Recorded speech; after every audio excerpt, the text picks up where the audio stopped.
Thank you. So today we are doing first canto, sixth chapter, verse 31.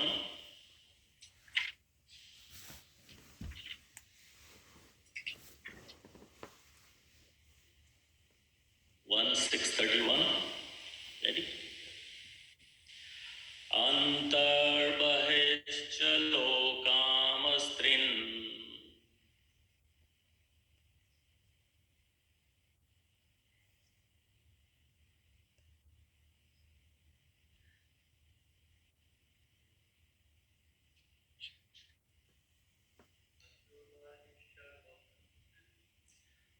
paryemya skandita vrata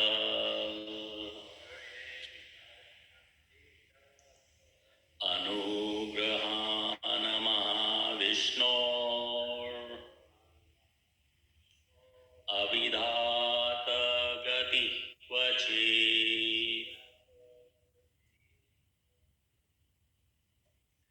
antarbahishcha lokam strin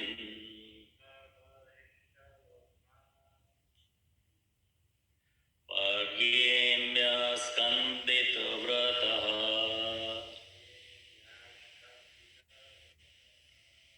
अनुग्रहान महाविष्णो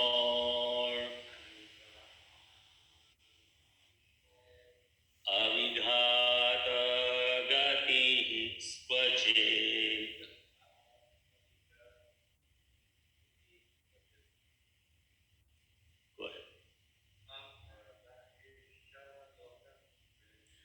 अंतर्बहिश्च लोकांस्त्रिन् आर्येम्या स्कन्दितव्रतः अनुग्रहान महाविष्णो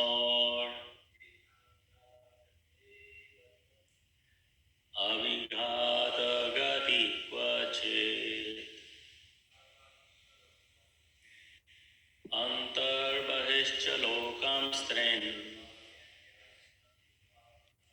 पार्येम्य स्कन्दितव्रतः अनुग्रहान महाविष्णो अविघात गति क्वचित्. Anybody on the Zoom? Yes. Antarbhishalokam strin parima ashkandita vrata anugraha mahavishno ravigata gati kvachit. Thank you, Mother. Yes, thank you.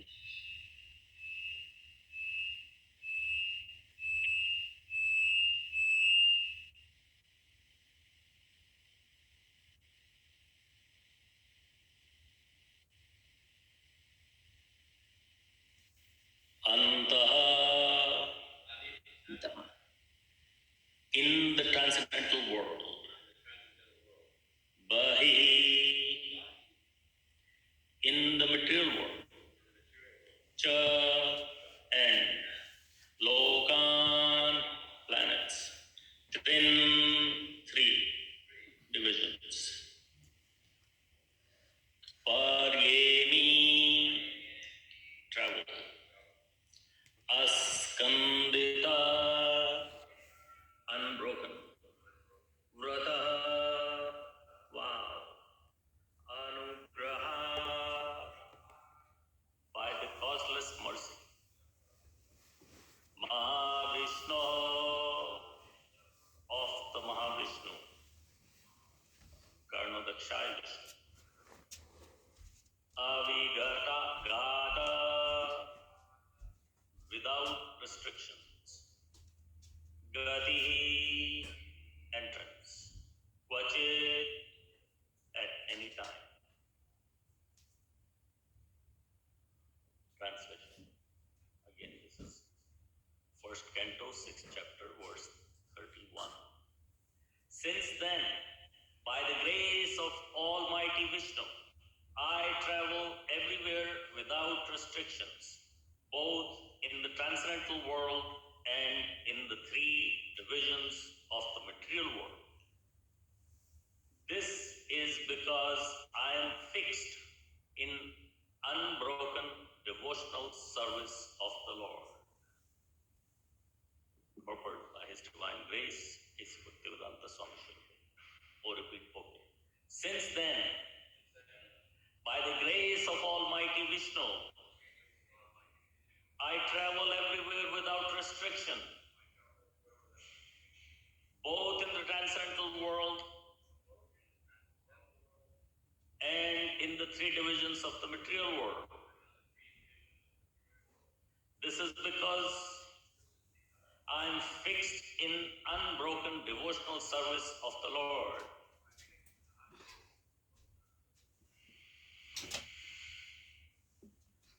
Purport by His divine grace, A.C. Bhaktivedanta Swami Srila Prabhupada. Srila Prabhupada ki. As stated in the Bhagavad Gita, there are three divisions of the material spheres, namely Urdhva Loka, upmost planets, Madhya Loka, midway planets, and Adho Loka, downward planets. Beyond the Urdhva Loka planets,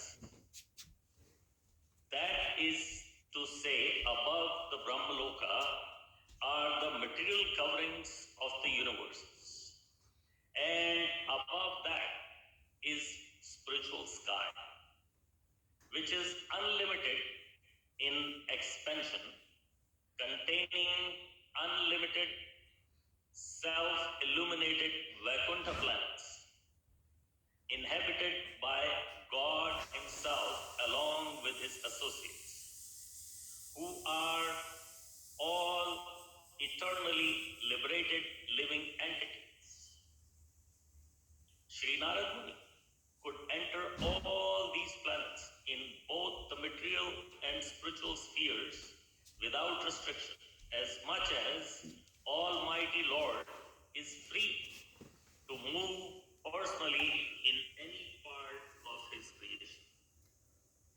In the material world, the living beings are influenced by the three material modes of nature, namely goodness, passion, and ignorance.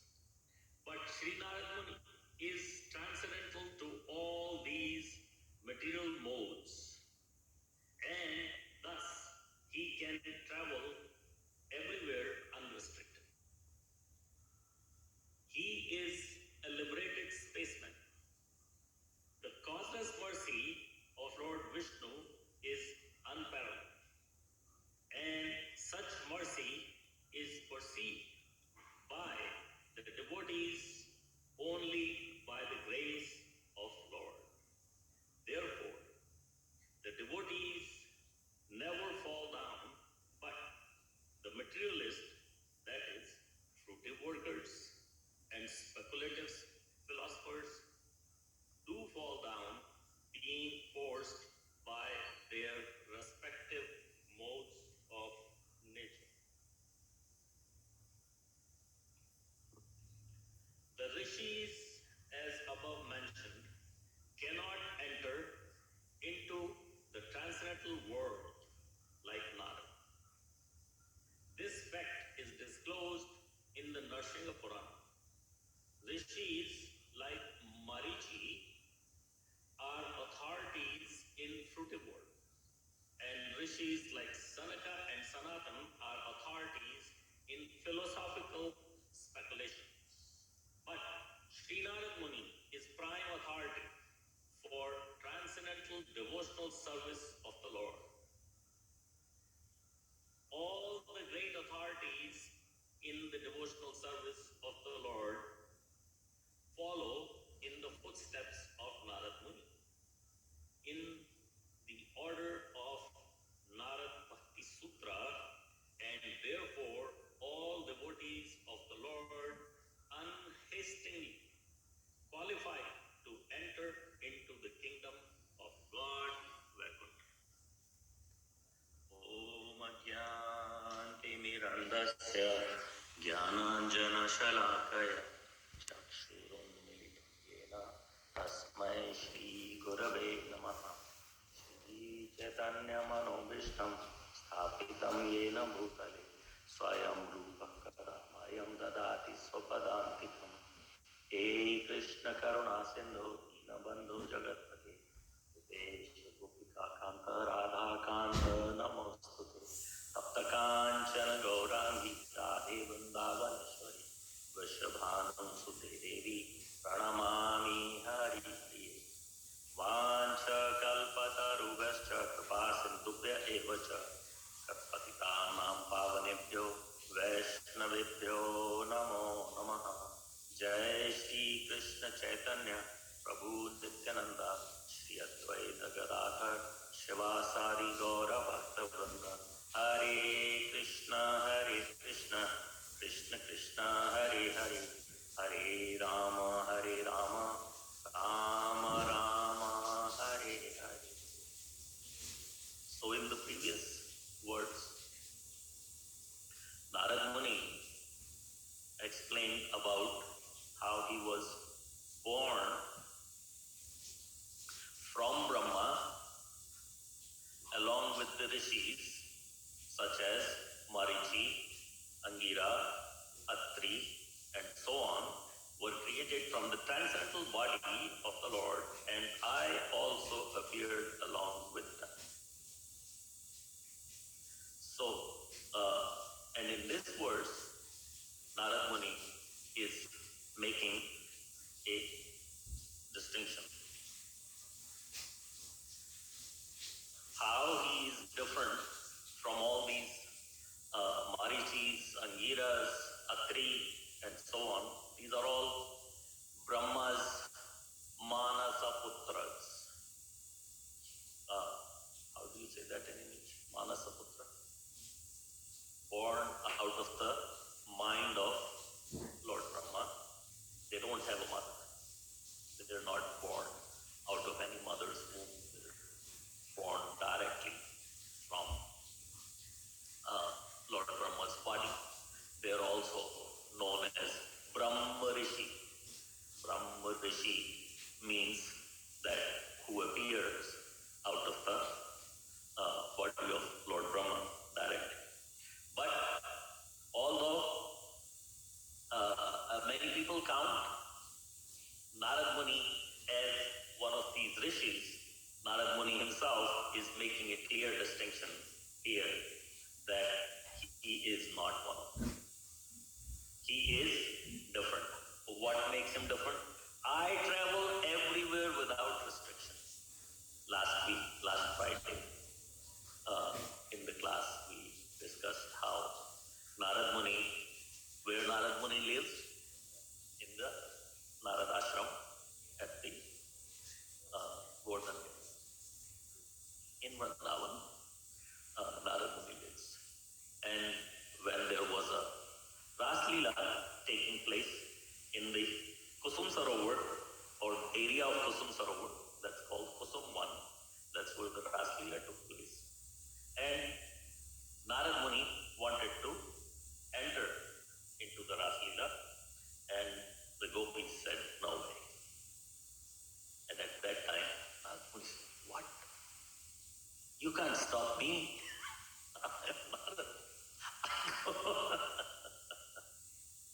I go everywhere. So, of course, they did not listen to him. And they told him that, look, you are a man, you cannot be here. This is Ras Leela, only women are allowed to enter. The only man who's here is Krishna. And you are not Krishna. No, I'm not Krishna. So you are not allowed. So they had to convert him into a woman. But maybe in Radharani's Loka, he does not have a right to enter without asking. Maybe he has to be given permission. But everywhere else, he goes. He just goes. We hear so many descriptions in the Bhagavatam that the demigods, including Lord Brahma, when they want to see Lord Vishnu, they go to the beach or the shore of the Shirsagar and stand there and pray. And in the Shirsagar, Lord Vishnu, if and when he grants them darshan, he appears and talks to them. But no such thing for Narad. Narad can just go. He doesn't have to stand there at the shore and pray or anything. He can just go.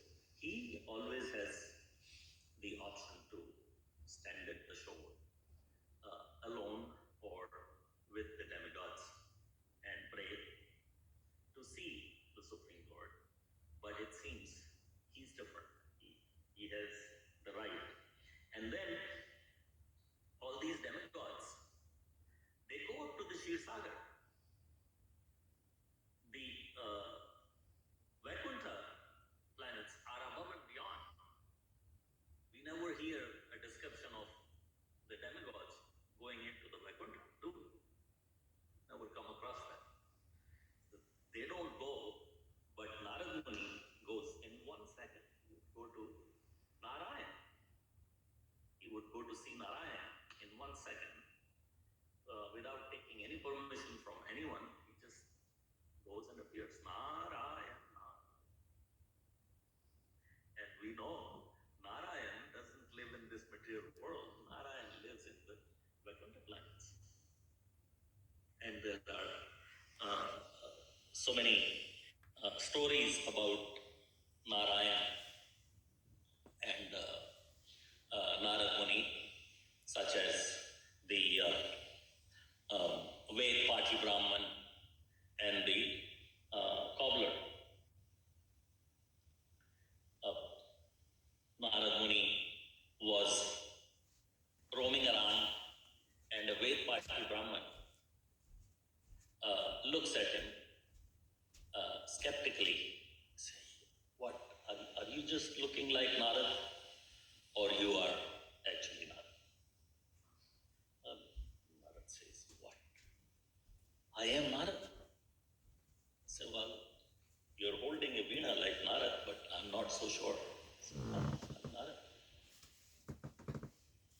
How may I serve you, dear Brahman? He says, if you are Narad, then you can go see Narayan any times. Yes. You can ask him any questions. Yes. Just go ask him when I'm going to be free from this material world, when I would get moksha. And Narada Muni said, okay, no problem. I'll ask him. And then, before he leaves for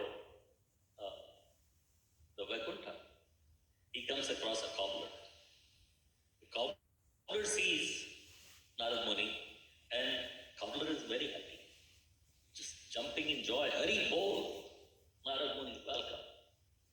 So Narad Muni noticed that this Ved Pati Brahmana,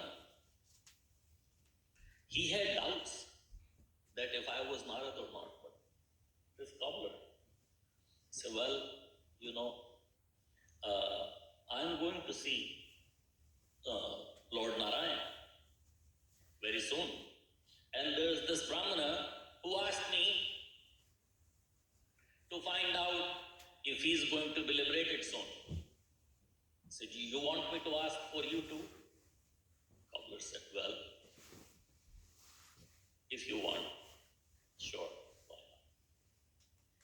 If you want to bless me with that answer, it's okay. Tell me.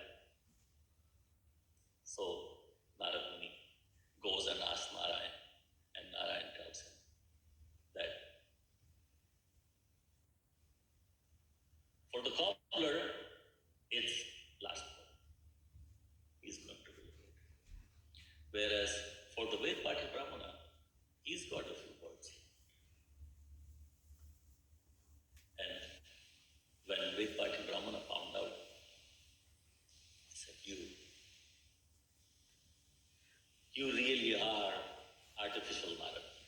just somebody who's holding the veena dressed up like Narad Muni.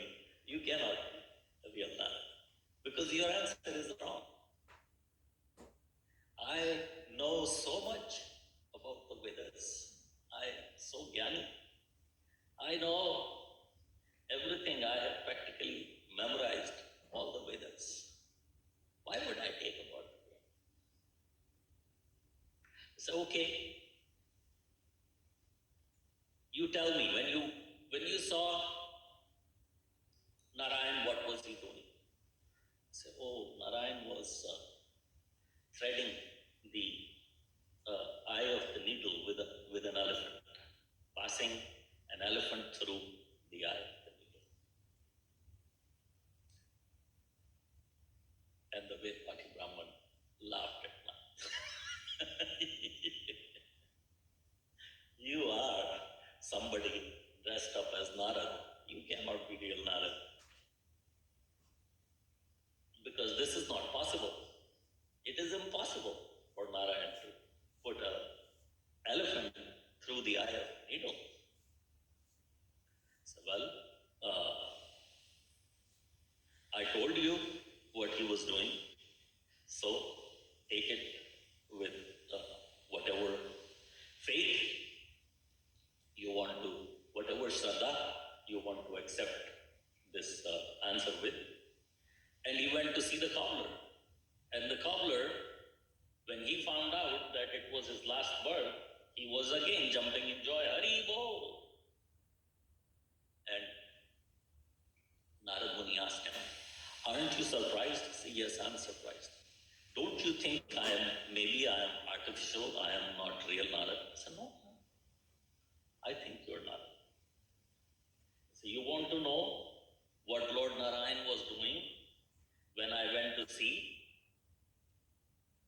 Narayan? Say, okay, yes, if you want to tell me, I'm always ready to hear pastimes. This is a color. Sir, I'm always ready.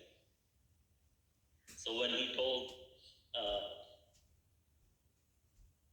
when Narad Muni told the cobbler what Narayan was doing, he again jumped in joy. Wow! Oh. He said, don't you think that it is impossible to put an elephant through the eye of the needle? He said, no. It's not impossible at all. The Supreme Lord can do anything. So really, you believe that? Yes. So I'm sitting under this banyan tree, and there are so many little seeds here. Tiny little seeds, you can't even pick one with your finger. And inside every one of those seeds, he has packed a whole banyan tree. It's much bigger than it. So if Narayan can pack a banyan tree inside this tiny insignificant seed, then, so in any case, Narad Muni is making a distinction here that he can go anywhere at any time. And then in the end, he's giving the reason, this is because I am fixed in unbroken devotional service of the Lord. So in the purport, Srila Prabhupada says, as stated in the Bhagavad Gita, there are three divisions of the material spheres, namely Urdhva Loka, Madhya Loka, and Adholoka. So, these are also known as the 14 planetary systems. The 14 planetary systems are divided into three. The 6 heavenly planets are one, called, you can call them Urdhva-loka, the top 6. Bhur-bhuva, Swa is Swarg, Mahar-lok, Jan-lok, Tap-lok, and six are Urdhvalokas, and then there is the earth. Earth by itself is in the Madhyaloka, midway planets, and Adholoka is another 7 patals. Patal, Talatal, Atal, Vital, Sutal, Mahatal, Talatal. These are 7 lower planets known as Adholoka. So 3 divisions of the material world are these 3, and then Srila Prabhupada says, beyond the Urdhvaloka planets, that is to say above the Brahmaloka, are the material coverings of the universe. And above that is the spiritual sky. Spiritual sky refers to the Vaikuntha. The spiritual sky in this temple. This sky also represents the spiritual sky, doesn't it? Huh?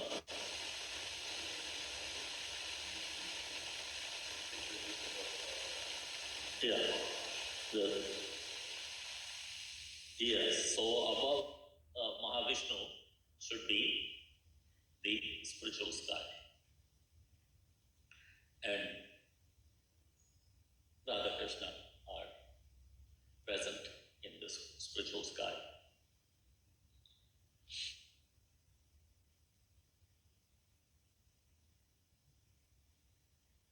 There is this Voyager 1 and Voyager 2.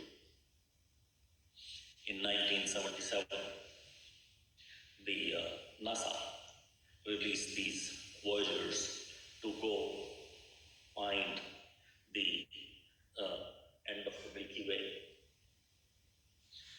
And these guys are traveling at 17 kilometers per second.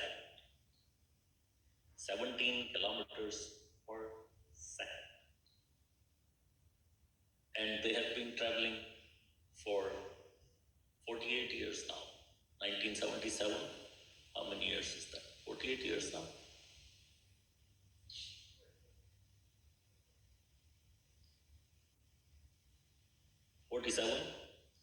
47 years they've been traveling in one direction, went towards the sun and crossed and went into the other direction.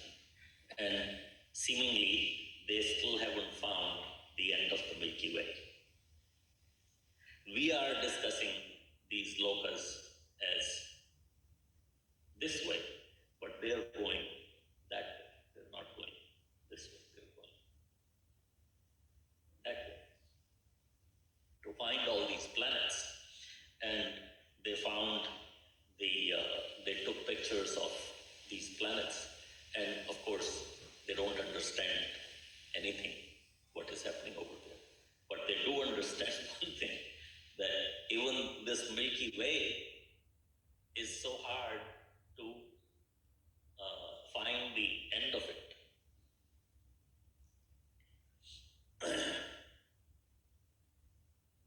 Really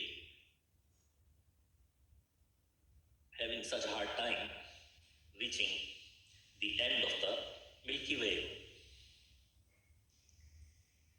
So further, Srila Prabhupada says,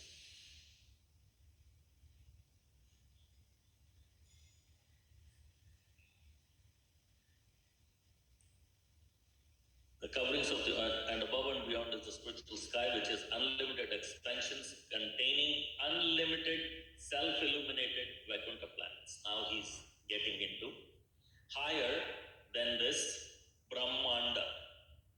Go above the Anda, Brahmanda, and you find the Vaikuntha planets. These are self-illuminated planets inhabited by God himself and his associates, who are eternally liberated and living entities. Narad Muni could enter all these planets, both the material and spiritual spheres, without restriction. For us, those who live in this Madhya Loka, we are not even allowed to go to the overlook. Srila Prabhupada said, we cannot just go to the moon. The scientists who are claiming that they have been to the moon, Srila Prabhupada did not believe that they have been to the moon.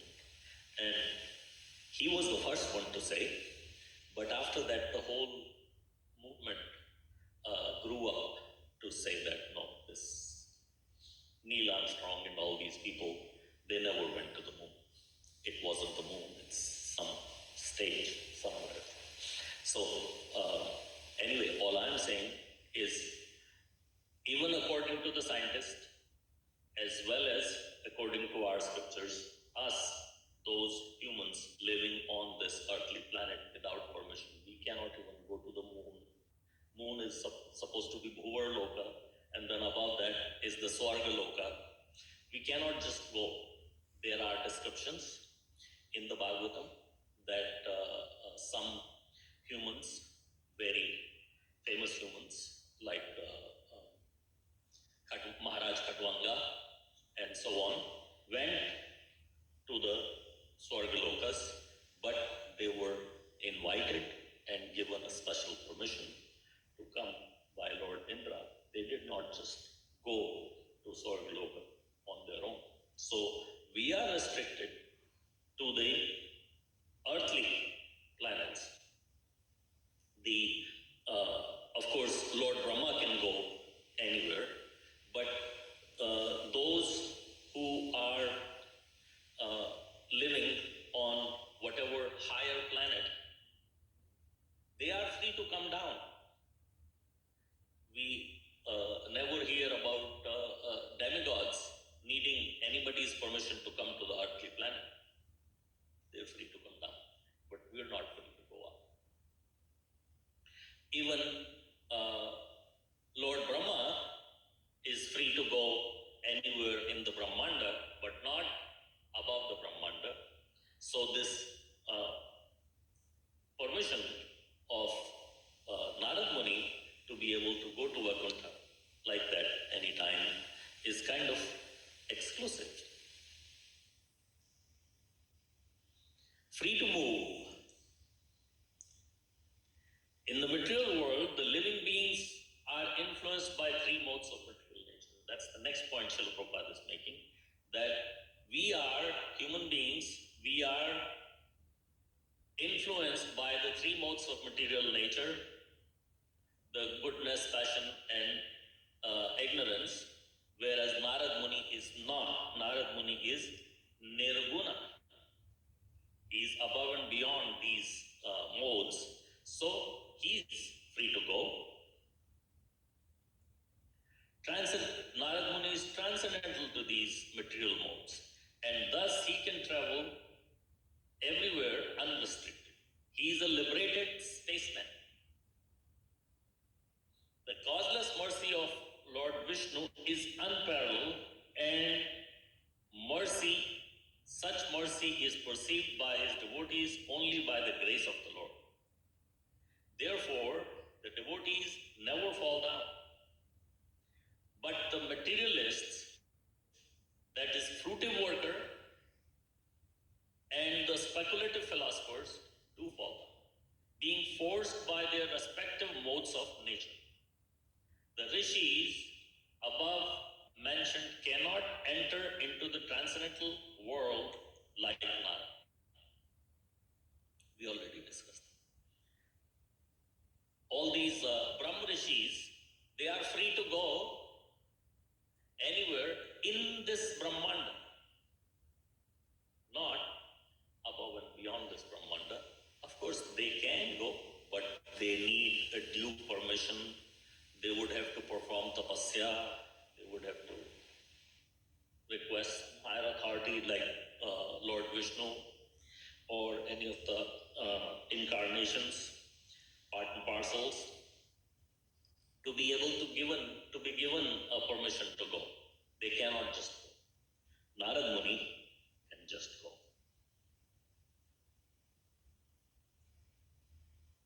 The rishis, as above mentioned, cannot enter into the transcendental world like Narada. This fact is disclosed in the Narsingha Purana, Rishis like Marichi are authorities in the fruitive work, and Rishis like Sanaka and Sanatan are authorities in philosophical speculation, but Narad Muni is the authority, is the prime authority, transcendental devotional service of the Lord.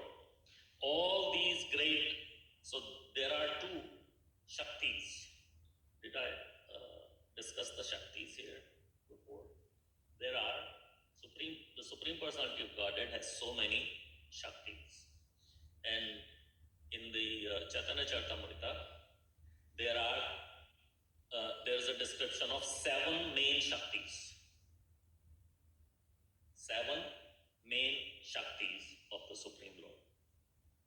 Anybody knows the 7 Shaktis? The 7 Shaktis are no.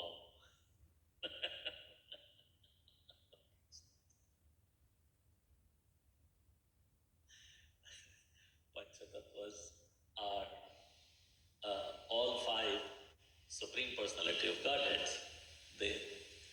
They are themselves the owners of the Shaktis. They are not Shaktis. They are the owners of the Shaktis. They own all the Shaktis. But the Shaktis, Shakti number 1 is Shrishti Shakti.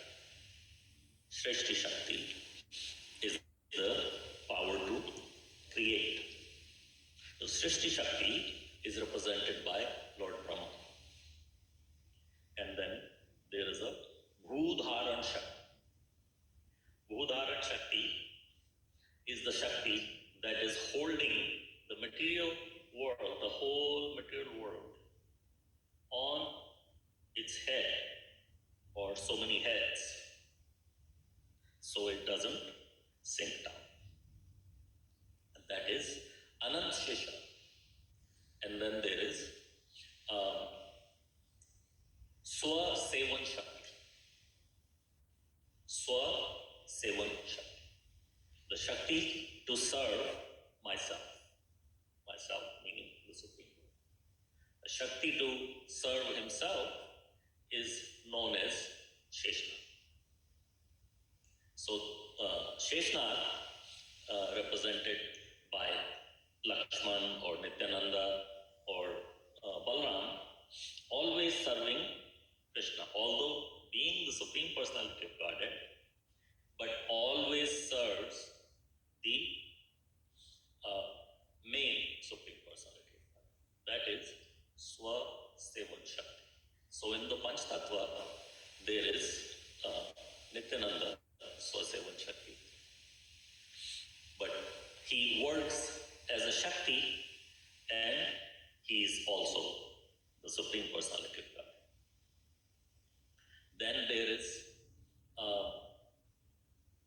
Palan Shakti. Palan Shakti is the one to make sure that everybody is getting enough to feed out of the earth, and everything is looked after in terms of everybody's nutrition and material well-being. And that Shakti is represented by Prithu Maharaj. How many did we do? 4. Srishti Shakti, Bhudharan Shakti, Palan Shakti, and 3. Srishti Shakti, Bhudharan Shakti, Palan Shakti. Then there is Dushta Daman Shakti. Sawa Sevan. To annihilate the miscreants. And that is represented by Parshuram. Lord Parshuram is the Dushta Daman Shakti. Then there is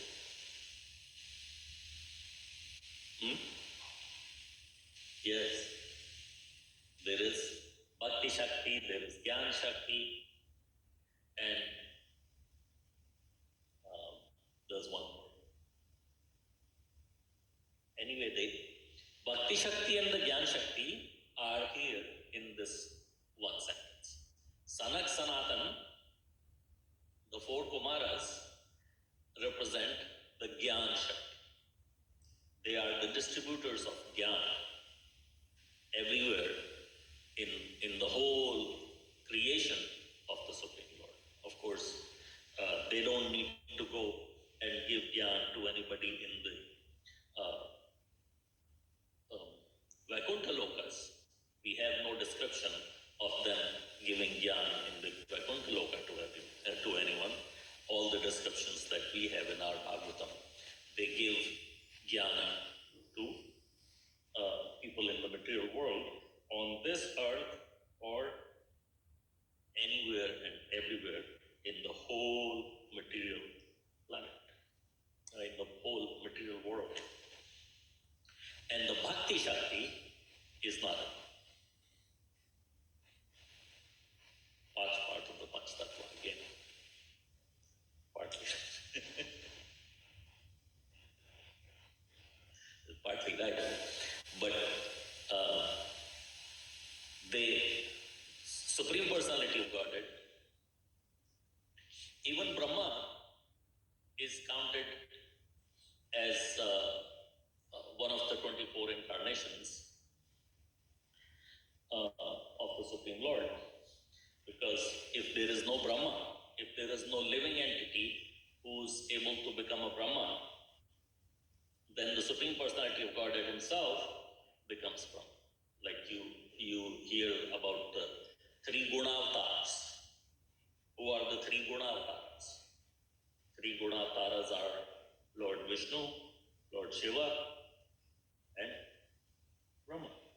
So, and we also hear all the descriptions of Brahma being a living entity. Yes, he is a living entity, he is a Jeev Tattva, but his position is so important that if there is no living entity who can be qualified to be Brahma, then Supreme Lord himself becomes Brahma.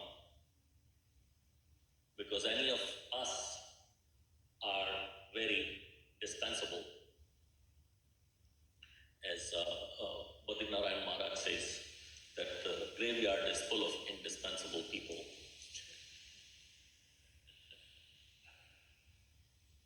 We are all indispensable, but Brahma is not. When Brahma goes to sleep, everything, everyone goes to sleep. Nothing can operate without Brahma. So that's an important position. And that's why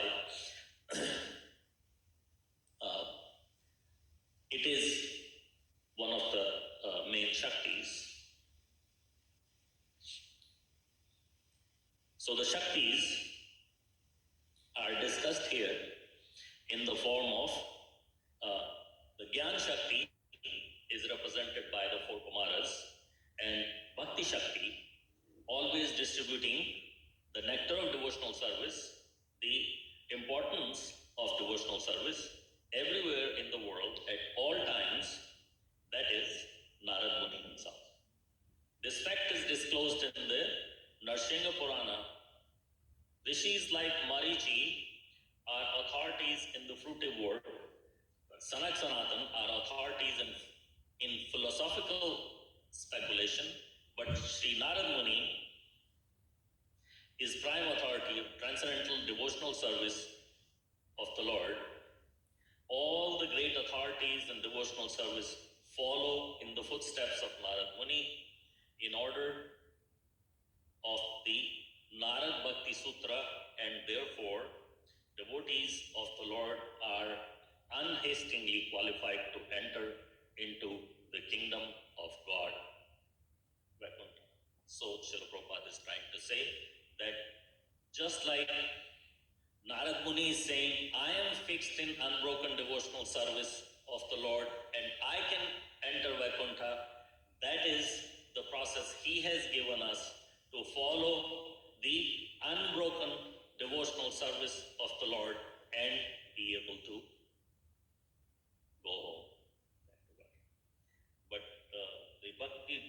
Sutra is mentioned here, so I wanted to give a little introduction to the Narad Bhakti Sutra.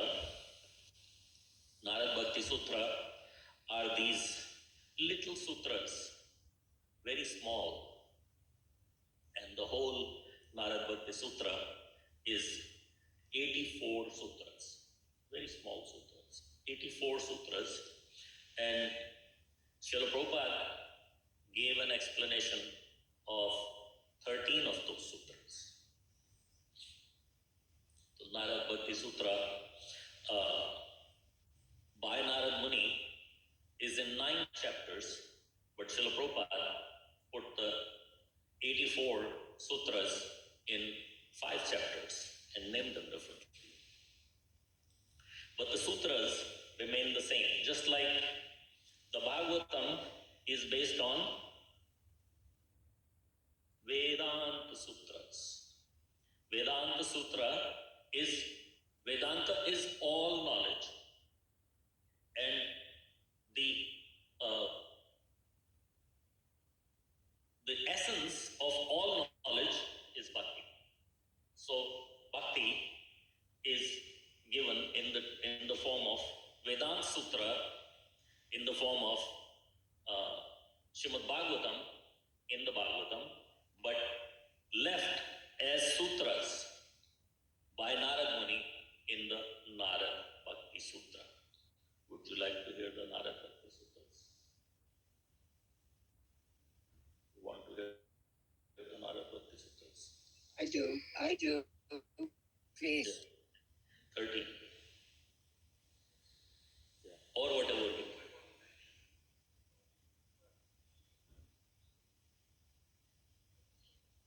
Yes.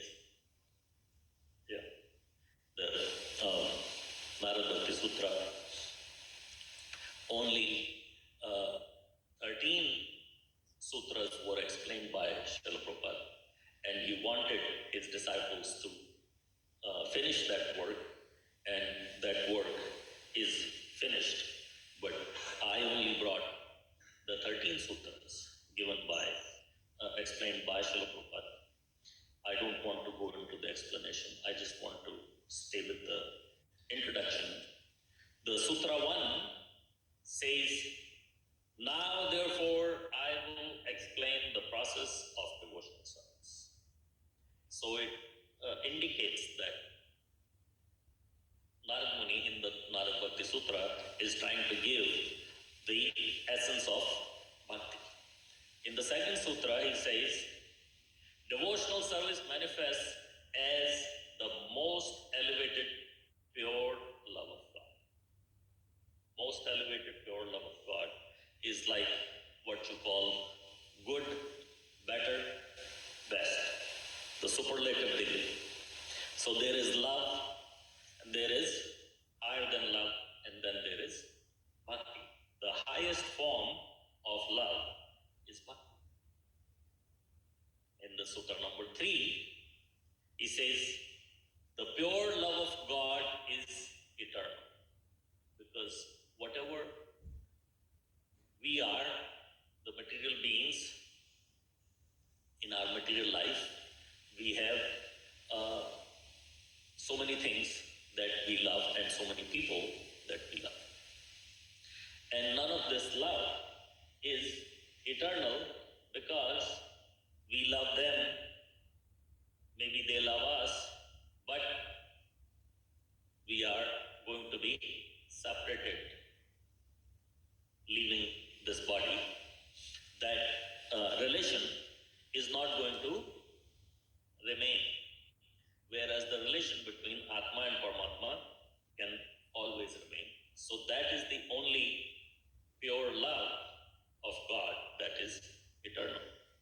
Sutra number 4 talks about, upon achieving that state of transcendental devotional service in pure love of God, a person becomes perfect, immortal, and peaceful. Devotee, after becoming a pure devotee, becomes perfect, immortal,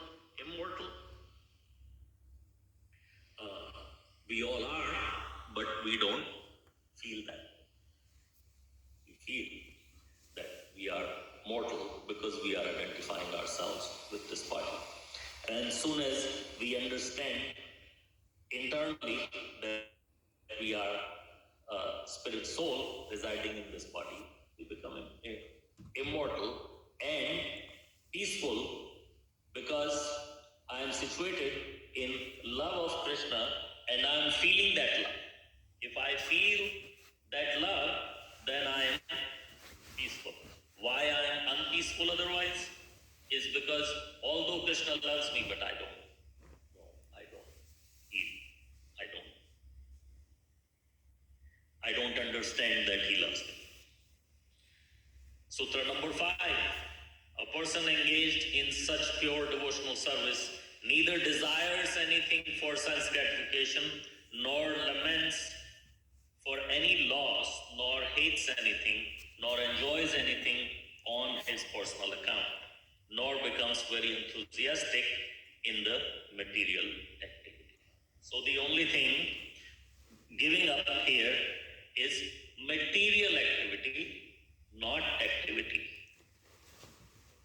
Personal engaged in such pure devotional service neither desires anything for sense gratification. So the desire is not to be for sense gratification, but it's not that we are going to become desireless. Like in the Bhakti Rasamrita Sindhu, it says Anyabhilashitashvam. Not have any abhilasha, but not have any material abhilasha. Abhilasha, we are asking every morning. Mora hey abhilash vilas kunje diyovas. So abhilasha is okay, but anya bhilasha meaning material or sense gratification related, we should not be. Nor laments for any loss. What is the use of lamenting for any loss? What was mine that I had lost? It wasn't mine to begin with. So how can I lament for any loss? Nor hates anything. Everything is Krishna or part and parcel or represented or given any circumstance are presented by Krishna. So what is the point of hating him? Nor enjoys anything on his personal account. Enjoy is okay, but not on personal account. Nor become very enthusiastic in material activity. We can become enthusiastic in spiritual activity, but not material. So the Narad Bhakti Sutras go that way. I just wanted to bring it up and give a little bit of a introduction